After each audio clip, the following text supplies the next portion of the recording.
పళ్ళం పప్పు తప్పళ్ళం అన్నం నెయ్యి వేడి అన్నం కాచిన నెయ్యి వేడి వేడి అన్నం మీద కమ్మని పప్పు కాచిన నెయ్యి వేడి వేడి అన్నం మీద కమ్మని పప్పు కాచిన నెయ్యి పప్పు తప్పడం కలిపి కొట్టడం భోజనం వన భోజనం తల్లి తోడు పిల్ల మేక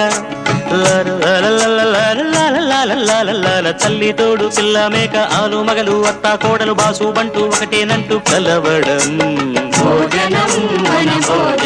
భోజనం వన భోజనం